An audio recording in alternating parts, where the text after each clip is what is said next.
Hello everyone, good morning students, welcome again. This video is for 7th standard student and today I am going to give the answer of exercise part. Now, first let's see the today's thought of the day. क्या है आज का thought? इसे देख लेते हैं. Self trust is the first secret of success. तो क्या करना है आपको? जब खुद के ऊपर आप भरोसा करेंगे तो आपकी सक्सेस क्या होगी, अपने आप आपके पास होगी. तो सेल्फ ट्रस्ट आपको करना है कि हाँ मैं ये काम कर सकता हूँ, हाँ मैं ये काम कर सकती हूँ, मेरा जो एम है उसे मुझे फॉलो करना है और मैं बड़े होकर यही बनना चाहती हूँ और मैं उसे फॉलो करके बनूंगी भी. ठीक है, तो खुद के ऊपर जब आप ट्रस्ट करेंगे और उस पाथ को फॉलो करेंगे, आपका जो भी एम है, आप बड़े होकर जो भी बनना चाहते हो, उसके लिए आज से आपको तैयारी कब से शुरू करनी है? आज से ही शुरू कर देनी है. छोटे छोटे कंपटीशन एग्ज़ाम देने हैं, छोटे छोटे से क्वेश्चंस, एक्स्ट्रा चीज़ें सॉल्व करनी है और थोड़ी सी एक्स्ट्रा पढ़ाई करनी है. ठीक है, तो आपके जो भी टारगेट्स, आपके जो भी एम्स हैं, तो आपको उसके ऊपर आज से ही मेहनत करनी है. और जब आप आज से ही थोड़ा सा सेल्फ ट्रस्ट करके कि हाँ मैं ये करूँगा फ्यूचर में, थोड़ा सा स्टार्ट करेंगे तो क्या होगा? Self trust is the first secret of success. तो this is the thought of the day. तो इन सारी चीज़ों को आप थोड़ा सा ध्यान रखिए और आपके जो भी एम्स हैं, आप लोग बड़े होके उस एम को क्या करिए? कंप्लीट करिए और अपना टारगेट ज़रूर हिट करिए. सो स्टूडेंट, आज की क्लास में हम क्या करने वाले हैं? आज की क्लास में हम एक्सरसाइज सॉल्यूशन करेंगे. तो सबसे पहले आप लोग अपनी बुक खोल लीजिए. आप सबको पता है कि जब भी हम साइंस पढ़ेंगे तो हम क्या करेंगे? अपनी बुक और पेंसिल को अपने साथ रखेंगे. जैसे मैम कहीं पे भी टिक कराती हैं, कहीं पे भी अंडरलाइन कराती, कोई भी आंसर बताती है तो आप फटाफट पेंसिल से लिख लें. ऐसा ना हो कि बाद में लिख लूँगा. बाद में लिखने वाले जो बच्चे होते हैं ना, वो फिर लिखते ही नहीं है. ठीक है, तो आपको क्या करना है, अभी से अपनी बुक वगैरह ओपन कर लीजिए. Page number 149. Page number 49, test your learning, multiple choice question, part A. Tick the correct option. तो इसका पहला क्वेश्चन क्या है? Moving air creates. तो मूविंग एयर क्या क्रिएट करती है? हाई प्रेशर एरिया या लो प्रेशर एरिया? तो आपको क्या है, ये क्वेश्चन जो है आपका, ये होमवर्क है. आप लोग कमेंट बॉक्स में कमेंट करके बताइए तो जो मूविंग एयर होती है वो कैसा प्रेशर क्रिएट करती है. ठीक है, तो this is the question number first. आपका होमवर्क है. अगर आपको नहीं आएगा तो आपको नेक्स्ट क्लास में आपकी मैम आपको बता देंगी. ठीक है, ईजी है. पूरा चैप्टर जिसने पढ़ा हुआ है, एक्सप्लेनेशन के सारे वीडियो देखे, आई नो उन्हें आ जाएगा. और जिसने नहीं देखा है, जिसको समझ में नहीं आया चैप्टर, उसे नहीं आएगा. ठीक है, now next question, question number 2. The centre of the cyclone is a काम एरिया कॉल्ड एंड. क्या कहा था वहाँ पे जब हम चैप्टर पढ़ रहे थे? साइक्लोन के बारे में पढ़ रहे थे, चैप्टर 14, टॉपिक साइक्लोन. तो ईयर तो नहीं था. ठीक है, विंग भी नहीं था, नोज भी नहीं था. तो यहाँ पे एक वर्ड यूज़ किया था साइक्लोन के लिए, वो था आई. ठीक है, तो the I is the correct option. The centre of the cyclone is a काम एरिया कॉल्ड एन आई. टिक कर लीजिए, टिक the correct option. Now next question, question number 3. Which of the following statement is correct? तो इसमें से कौन सा statement correct है? क्या कहा गया स्टेटमेंट में? पहला क्या है? Air expand on heating and cooling. तो दोनों चीज़ में तो एक चीज़ नहीं हो रही है ना. हीटिंग और कूलिंग में डिफरेंट चीज़ें हो रही थी. ठीक है, एयर कॉन्ट्रैक्ट ऑन हीटिंग और कूलिंग, तो यहाँ पे दोनों चीज़ें नहीं होंगी. तो यहाँ पे क्या है? Air expand on heating and contract on cooling. Fourth पे क्या है? Heating and cooling have no effect on air. तो option third is the correct option. ठीक है, air expand on heating and contract and cooling. जिसने पूरा chapter explanation देखा है उसे पता है कि एयर क्या होती है. हीटिंग, जब हीट मिलती है उसे, सनरेज बहुत ज़्यादा होती है तो वो एक्सपेंड कर जाती है. और कूल डेज में, विंटर डेज में एयर क्या करती है? कॉन्ट्रैक्ट करती है. ठीक है, now next question, question number 4. Thunderstorm are accomplished by. Thunderstorm में क्या क्या होता है? हाई स्पीड विंड भी चलते हैं, हैवी रेन्स भी होता है, लाइटनिंग भी होती है. तो करेक्ट ऑप्शन इसका क्या हो जाएगा? All of these. The correct option of question number 4 is all of these. तो ऑल ऑफ दीज के आगे टिक कर लीजिए. Now next question, question number 5. The important characteristic of wind. Characteristic of wind क्या थी सबसे इंपॉर्टेंट वाली? Wind have direction and speed. ठीक है, तो यहाँ पे दिया है बोथ ए एंड बी, क्योंकि दोनों ऑप्शन सही है तो हम करेक्ट पे जाएंगे, both A and B. So both A and B is the correct option. Now next question, air exert pressure. तो एयर कहाँ कहाँ पे प्रेशर एग्जैक्ट करती है? This question is also very easy. Air exert pressure, first option में क्या दे रखा है आपका? From right to left. No, आपने प्रैक्टिकल टास्क भी देखा था, उसे समझा भी था। तो एयर क्या करती है? पूरे air exert pressure in all direction. Air जो होती है ना, वो सारे डायरेक्शन में प्रेशर एग्जर्ट करती है। Now next question, question number 7, the violent spinning storm shaped like a funnel is called. ठीक है, तो वॉयलेंट स्टॉर्म्स किस में चल रहे थे? वो था, उसका आंसर क्या है? स्टॉर्म्स में तो सिंपलेस्ट विंड होते हैं, साइक्लॉन्स में भी रोटेटिंग होते हैं, बट वो डिफरेंट होता है। Tornado, tornado is the correct answer. Tornado में क्या था? वॉयलेंट स्टॉर्म थे उसमें। ठीक है, जो फनल शेप में होते हैं। Now next question, question number 8, which of the following measure the speed of the wind. इसमें से कौन सा था जो विंड की स्पीड मेजर कर रहा था? The correct answer is anemometer. Anemometer measure the speed of the wind. So after this हम नेक्स्ट पार्ट में जाएंगे, match the following.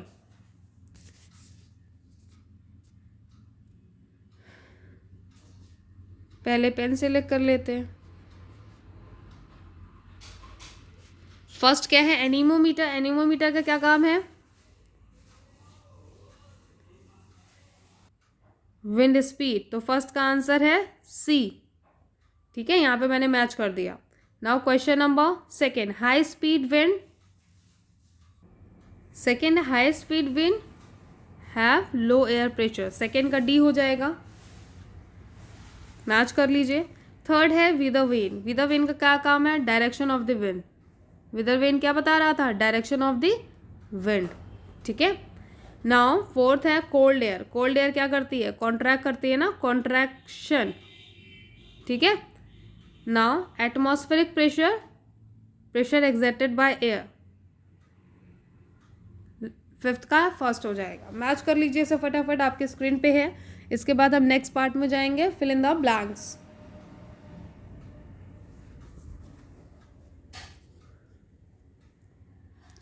So tick the correct option का क्वेश्चन नंबर फर्स्ट आपका homework है, वो आप फटाफट से कमेंट बॉक्स में कमेंट करके बताइए with your name and section.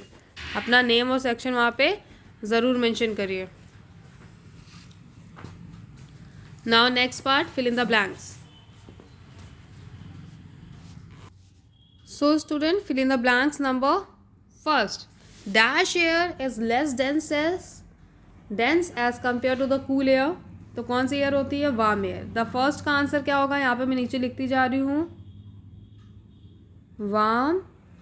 ये लिख लीजिए आप लोग फर्स्ट में। ठीक है, ये किसका आंसर है? ये फर्स्ट का आंसर है। ठीक है, तो राइट, इसे लिख लीजिए आप लोग अपनी बुक में, स्पेलिंग सही लिख लेगा। Warm air is less dense as compared to the cool air. Now next, fill in the blanks. Now second fill up. The cooler wind blowing towards the equator from both the north and the south are called. The correct answer is trade winds. इसमें आप लोग लिख लीजिए trade winds. ठीक है, आपके यहाँ पे हमने लिख दिया है TRADE trade, WINDS winds.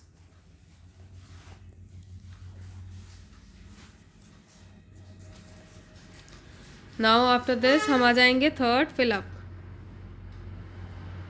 So next fill in the blanks. Fill in the blanks number third, dash are storms accompanied by heavy rain, lightning and thunder. कौन सी स्टॉर्म्स थी? तो इसे हम बोलते हैं थंडर स्टॉर्म्स।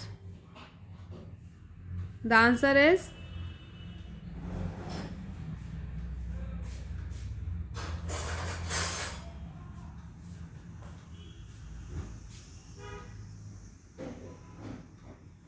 ठीक है, तो ये पूरी स्पेलिंग लिखी हुई है THUNDER, thunder. STORMS, thunderstorm. Thunderstorms are storms accompanied by heavy rain, lightning and thunder. Complete your answer with the correct spelling.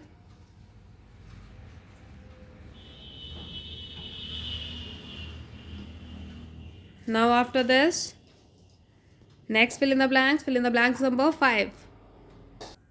Now next, dash warning is issued 24 hours in advance. तो किस चीज़ की warning दे दी जाती है कि आप लोग alert हो जाइए और अपनी चीज़ों को सेफ जगह पे ले जाइए. तो दैट इज़ साइक्लोन. साइक्लोन आने से पहले ऐसी वार्निंग दी जाती है. एटलीस्ट 24 घंटे पहले तो दे ही दी जाती है. ठीक है, alert. Now the answer is cyclone warning issued 24 hours in advance. Complete your answer with the correct spelling.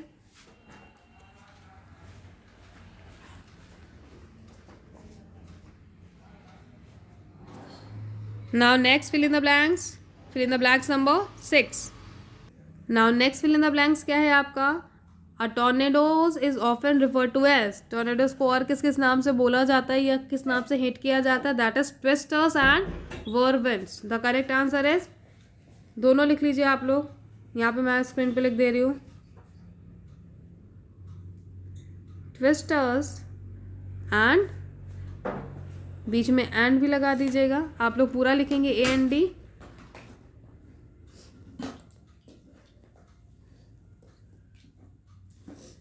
Twister and whirlwinds लिख लीजिए.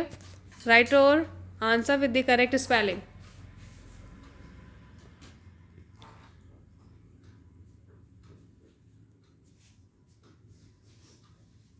Now after this come to the next. Fill in the blanks. Fill in the blanks number 7. Now fill in the blanks number 7. A tornado form over the sea is called. तो जो tornado सी के ऊपर बनता है, ठीक है, violent funnel like tornado, उसका नाम है वाटर स्पाउट. क्या नाम है? Water spout.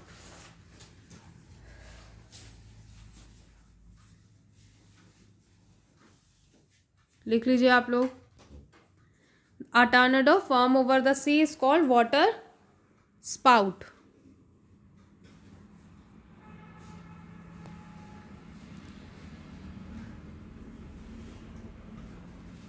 Now after this, part D, true and false. True and false number first. पहले पेन सेलेक्ट कर लेते हैं. The vertical movement of air is called wind. No, false. पहला क्या होगा? फॉल्स. मैं खाली एफ लिख रही हूँ, आप लोग पूरी स्पेलिंग लिखेंगे यहाँ पे FALSE, false. Now fill in the blanks. Sorry, true and false number second. ठीक है, ये तो ट्रू एंड फॉल्स है. तो क्या है? Air exert pressure in all direction. Yes, true. Second क्या होगा? True. Yes, air exert pressure in all direction. Now third, fill in the true and false number third. During the day, land near the equator heat up fast. Yes, answer is true. During day, the land near equator heat up fast as compared to the water during daytime. ठीक है, तो ये extra था जो मैंने बता दिया, इसमें लिखा नहीं है. ठीक है. Now next, true and false. We must sit near an open window during a thunderstorm. No, हमें थंडरस्टॉर्म के टाइम पे ओपन विंडो के पास नहीं बैठना है, तो फॉल्स रहेगा. ठीक है.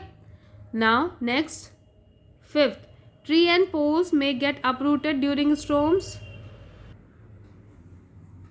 इसका आपको होमवर्क है, ये वाला पार्ट. आप लोग बताइए ज़रा कैसा होता है. ठीक है, तो ऐसा आप लोग खुद से करिए और फटाफट से कमेंट बॉक्स में कमेंट करके बताइए. नाउ इसके बाद हम नेक्स्ट पार्ट में जाएंगे. Answer each in a few words only. So question number first है आपका, what instrument is use to detect the direction of wind. Now write down the answer number first. आपके screen पे है. With the vane are use to detect the direction of wind. यहाँ से students answer each in a few words only से आप लोग अपनी copy में करेंगे. बाकी सारी चीज़ें आप लोग अपनी बुक में ही रखेंगे. ठीक है, बाकी सारी चीज़ें आप लोग ट्रू एंड फॉल्स तक का पार्ट आप अपनी बुक में ही रखेंगे. यहाँ से answer each in a few words only फिर 2 सेंटेंसेस, फिर लॉन्ग आंसर आपको कहाँ पे करना है, अपनी कॉपी में करना है। Question number 2, what is the use of anemometer? क्या यूज़ होता है एनीमोमीटर का? आंसर आपके स्क्रीन पे है, an instrument use to measure wind speed. Answer number 2 लिख लीजिए, an instrument use to measure wind speed. ठीक है,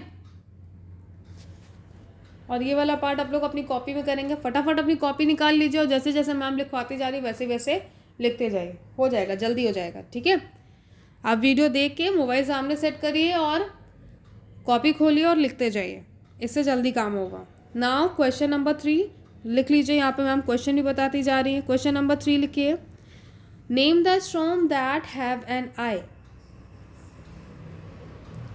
Write down the question number 3. Name the storm that have an eye.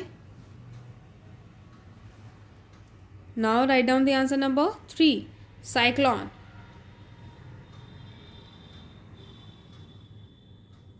Answer number 3 is cyclone.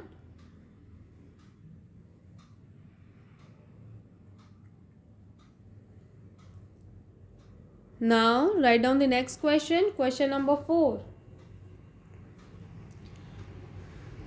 आप लोग video देखते जाइए और साथ साथ में करते जाइए, क्योंकि मैम यहाँ लिखने का भी काम दे रही हूँ, इससे आपकी स्पीड भी अच्छी हो जाएगी।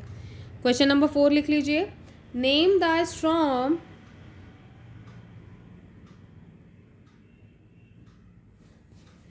यहाँ पे एक चीज़ आप लोग कर लीजिएगा correct, maybe there is a typing mistake. यहाँ पे स्ट्रॉम की स्पेलिंग क्या होगी, STORM, स्ट्रॉम। ठीक है, तो यहाँ पे आप लोग करिए, इसको ओ उधर जाएगा, आर इधर आएगा, और इसमें भी करेक्शन करिए, स्ट्रॉम की स्पेलिंग में करेक्शन करिए।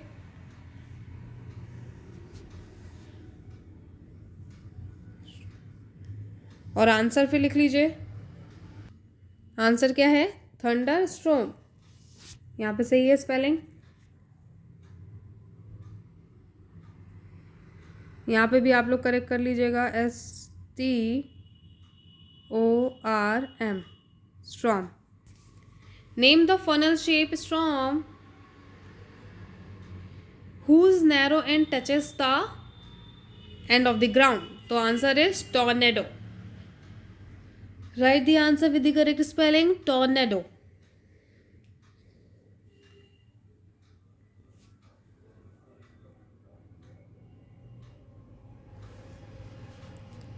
नाउ आफ्टर दिस हम नेक्स्ट पार्ट में जाएंगे।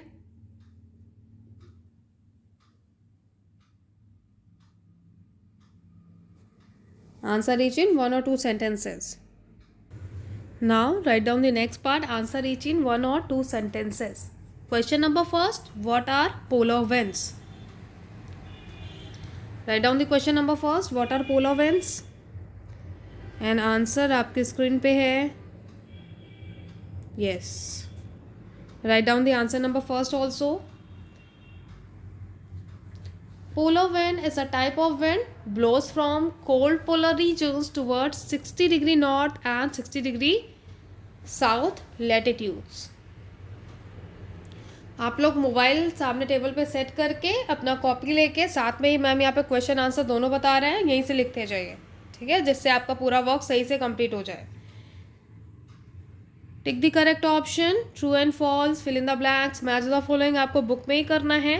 बाकी short answer, answer each in 1-2 sentences, 5-6 sentences आपको अपनी नोटबुक में करना है। ठीक है, कॉपी में कर लीजिए इतना। Now write down the next question, question number 2।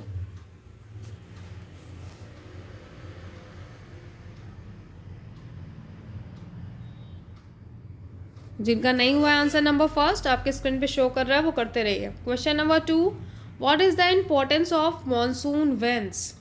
क्या होती है इम्पोर्टेंस मॉनसून विंड्स की? चैप्टर एक्सप्लेनेशन के टाइम पे मैम ने सब कुछ पढ़ाया हुआ है।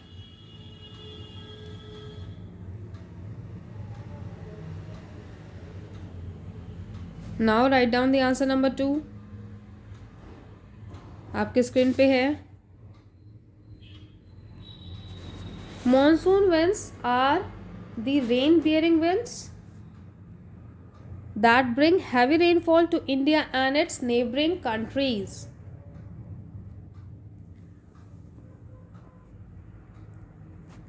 Monsoon winds are rain-bearing winds that bring heavy rain to India and its neighboring countries. Complete your answer with the correct spelling, students. ध्यान रखिए और आप लोग फटाफट अपना काम कंप्लीट करिए, और मैम की वीडियो के साथ साथ आपका वर्क कंप्लीट हो जाना चाहिए, ठीक है। और कमेंट बॉक्स में कमेंट करके आप लोग बताएंगे yes ma'am done, my work is completed with your name, जैसे मैम को पता चले कि क्लास में कितने बच्चे अटेंटिव होके अपना वर्क कंप्लीट कर रहे हैं, अटेंटिव होके अपनी पढ़ाई कर रहे हैं, ठीक है।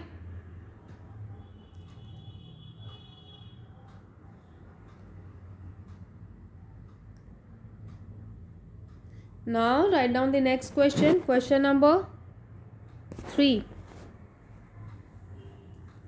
हो गया आप सभी का।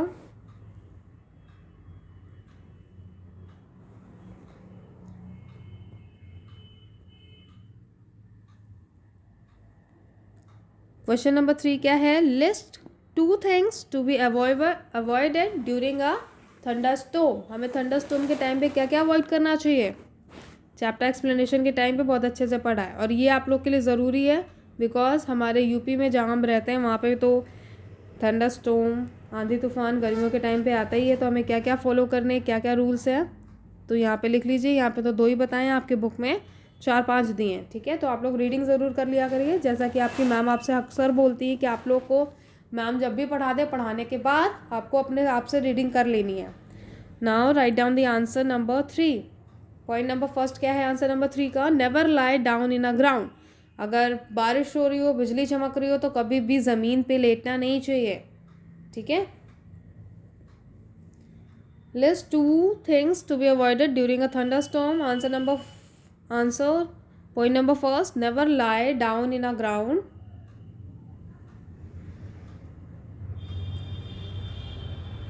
And write down the point number 2 also. Do not sit near an open window.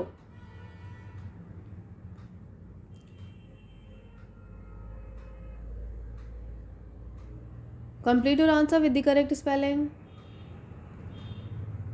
Now write down the question number 4. जिन बच्चों का होगा वो क्वेश्चन नंबर 4 भी लिख लीजिए।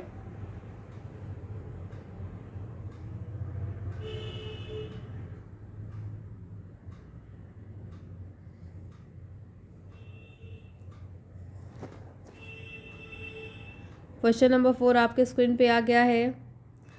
Question number 4, list the factor that contribute to the development of cyclone.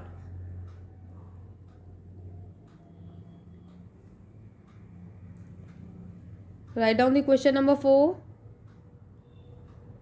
Now write down the answer number 4.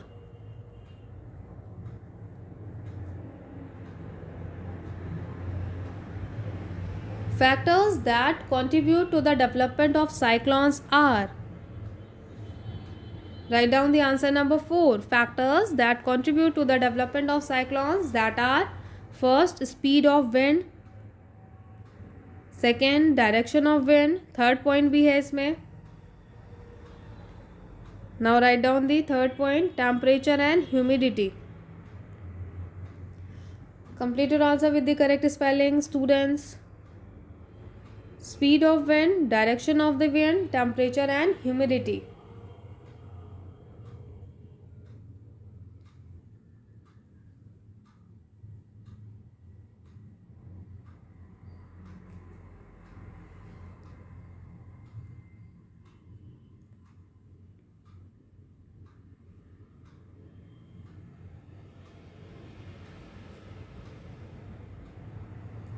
Now after this next part में आ जाइए, answer each in 5-6 sentences.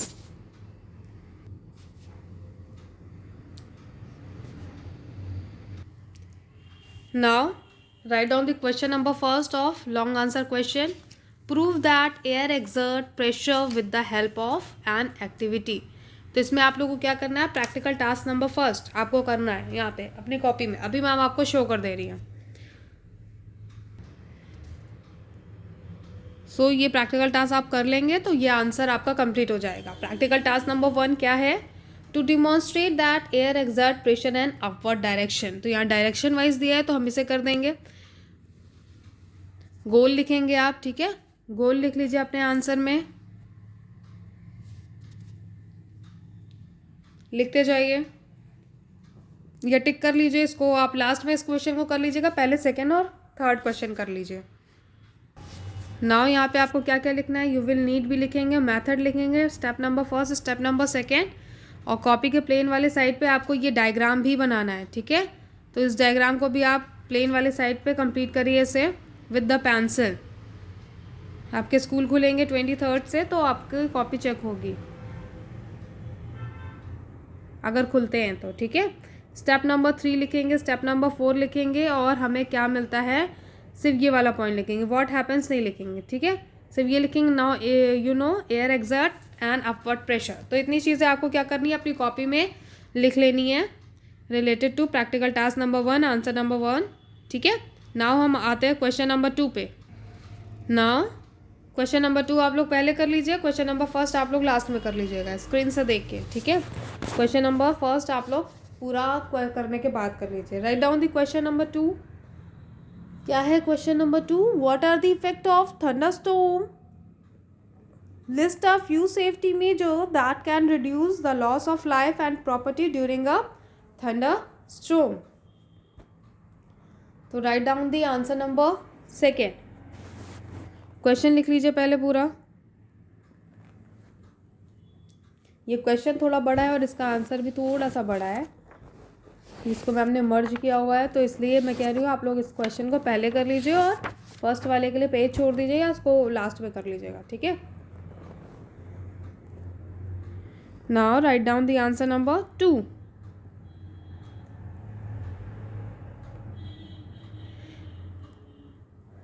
Effect of thunderstorms are lightning strikes and damage building causes fire.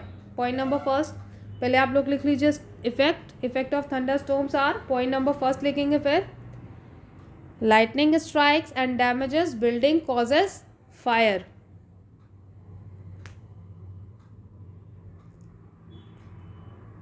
इस work को करने के बाद comment box में आप comment करके बताएंगे yes ma'am done, my work is completed.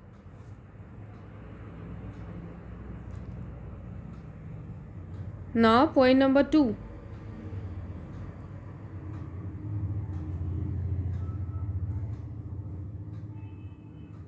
Many people are killed or injured. Write down the point number 2 और आप लोग काम कंप्लीट करते हुए चलिए। हो सकता है सारी चीज़ें फिर से नॉर्मल हो जाए और वापस से स्कूल खुल जाए तो आपकी कॉपी एटलीस्ट फाइनल एग्जाम के पहले कंप्लीट रहे, ठीक है। इसे फिर से कर देते हैं ऐसे।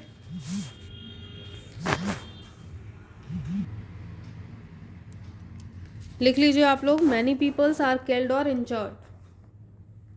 सो फ़ोन पे जब किसी की कॉल आती है तो क्या होता है, स्क्रीन टर्न हो जाती है और डिस्टर्बेंस क्रिएट हो जाता है, ठीक है। तो आप लोग लिख लीजिए point number 3, trees and electric poles get uprooted and telephone and electric lines get snapped. आप लोग देखते हैं ना जब मौसम बहुत ज़्यादा ख़राब होता है, बहुत ज़्यादा बारिश वगैरह हो जाती है, थंडर स्टॉर्म, लाइटनिंग, तो उस टाइम पे क्या होता है, हमारी जो सिग्नल्स होते हैं या हमारा जो नेटवर्क होता है वो क्या होता है, थोड़ा सा वीक हो जाता है, चीज़ें उस तरह नहीं चलती जैसे चलती हैं। बहुत ज़्यादा अगर फॉग भी हो जाता है तो भी ऐसा होता है, ठीक है। Trees and electric poles get uprooted and telephones and electric lines get snapped.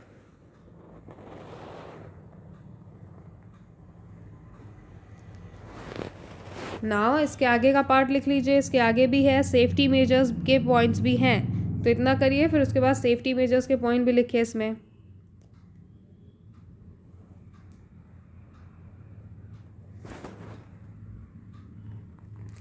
Safety measures, point number first, take shelter under shrub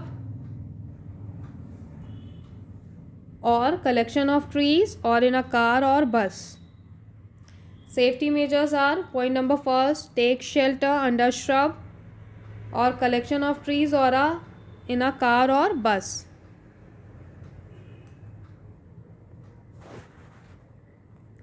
now point number 2, do not take shelter under storage shed having metal roof. ठीक है, metal roof के अंदर हमें कभी भी shelter नहीं लेना चाहिए, जैसे टीन के शेड होते हैं जहाँ पे टीन लगी होती है, या कोई मेटल बॉक्स हो उसके अंदर हमें लाइटनिंग में और जब बहुत ज़्यादा बारिश हो रही हो तो अब उसमें शेल्टर नहीं लेना चाहिए। Do not take shelter under storage shed having metal roof, open garage under umbrella with a metallic end. ऐसा छाता भी लेके नहीं जाना चाहिए जिसका जो एंड हो उसमें प्लास्टिक नहीं, स्टील वगैरह हो, मेटल हो, तो उससे क्या हो सकता है, आपको शॉक लग सकता है। ठीक है, तो बच के रहना है, और ये सारे पॉइंट्स को लिखने के साथ साथ अपनी डेली लाइफ में फॉलो भी करना है।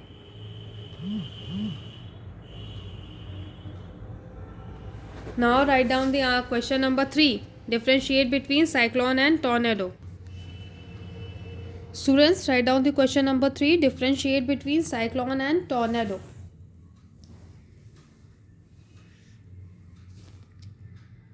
सो आंसर आपके स्क्रीन पे है। A huge revolving storms caused by wind blowing at a high speed around a central area of low pressure zone over the oceans.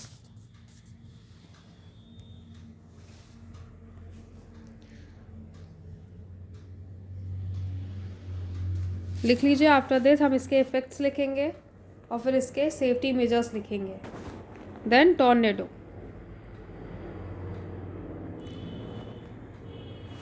A huge revolving storms caused by wind blowing at high speed around a central area of low pressure zone over the ocean. Now इसके effects क्या क्या होते हैं, इससे क्या क्या loss होता है। Many towns and cities get submerged, street electric poles get uprooted. Many towns and cities get submerged, trees, electric poles get uprooted. What are the safety measures? Take warning issued seriously. जब भी warning दे दी जाती है 24 घंटे पहले तो हमें क्या करना है, उसे सीरियसली लेना है और सारे सेफ्टी मेजर्स को फॉलो करने हैं। यहाँ पे सारे सेफ्टी मेजर्स के पॉइंट नहीं लिखा जा सकता, तो आप लोग बस इतना ही लिख लीजिए। नाउ आफ्टर दिस टॉर्नेडो के बारे में लिख लीजिए।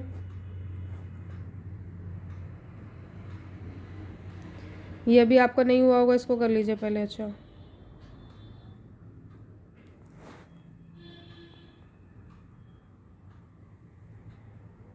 Now right about the tornado.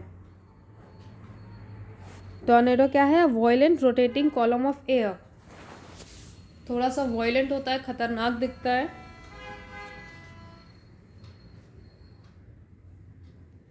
आगे लिख लीजिए। They are very destructive, they are also called twisters and whirlwinds.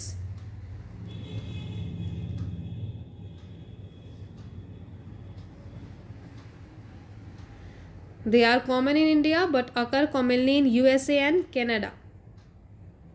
ज़्यादातर ये कहाँ पे होता है? USA and Canada.